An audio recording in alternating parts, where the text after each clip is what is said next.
Adamina, il catalogo è questo.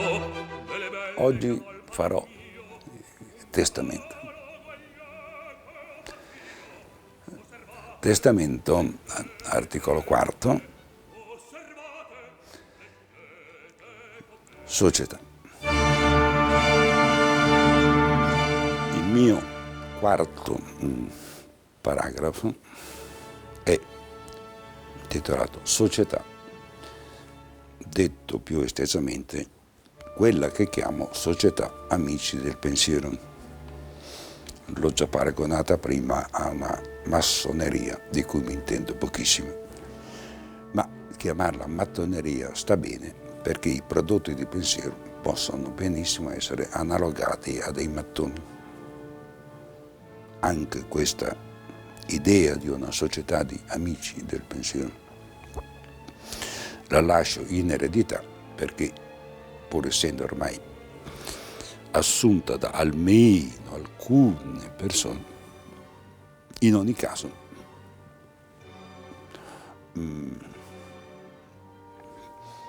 l'ho prodotta io, nulla a che vedere con l'insegnamento da maestro. Il maestro stesso il giorno dopo potrebbe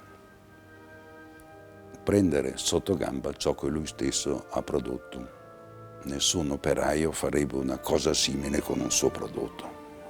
Difenderà il suo prodotto come difenderebbe le sue mani. Giù le mani dal prodotto. Salvo che a coloro che si fanno qualche cosa di questo prodotto. Ma voglio dare un'idea più precisa e forte di questa società amici del pensiero. Adesso non mi fermo tanto su cosa intendo per amicizia del pensiero. Mi basta dire che riconosco dignità a ogni significato comunemente annesso alla parola amicizia, quando non sia amicizia del pensiero, quando non è amicizia del pensiero, il tradimento è dietro la porta. Aggiungo perfino che questo è un caso in cui non faccio alcuna differenza fra amicizia e amore e ho collegato l'amore al prodotto. Ma c'è qualcosa in più da dire su questa società. Quando si forma questa società? Non si forma come si formano i gruppi. Prima ci si mette insieme e poi ci si danno dei fini. Io l'ho fatto molto questo e ho perso molto tempo nel fare questo. Ancora adesso ne pago alcuni costi. Perché poi quando prima ci si unisce e poi si vedrà, poi ci saranno sempre quelli che fanno gli astuti, più esattamente gli isterici, dicono di non spingere, che tu, io per esempio, sono lì a persuaderli a fare ciò per cui sono lì, spingerli, ci sentono soffiati sul collo e poi ti ricattano.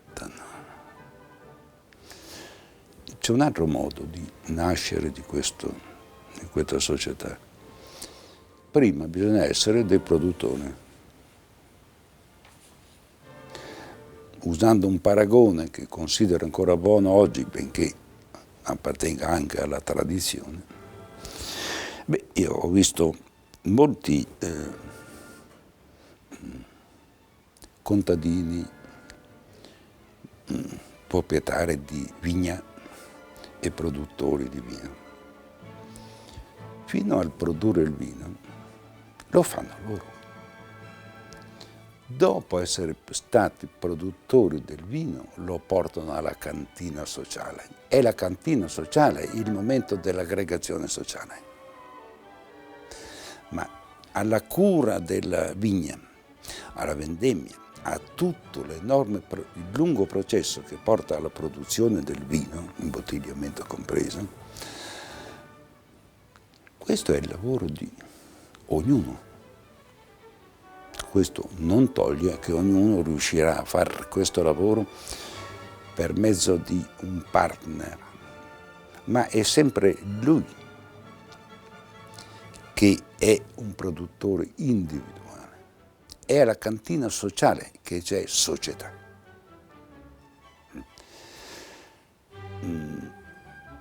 Ho detto abbastanza. Potrei dire che con questo paragone,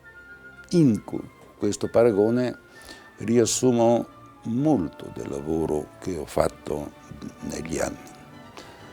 Non ho una concezione contadinesca, agricola, demodea, all'antica, semplicemente a volte questi paragoni servono. Il paragone con il vino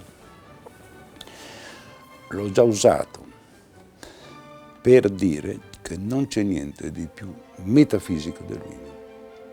Il vino naturale, una volta c'erano dei contadini che volevano farmi a pezzi, perché loro facevano pubblicità al loro vino, come si vede in televisione, perché il loro vino sì che era naturale, non era artefatto. Possibile che non si capisca che non c'è niente di più artefatto,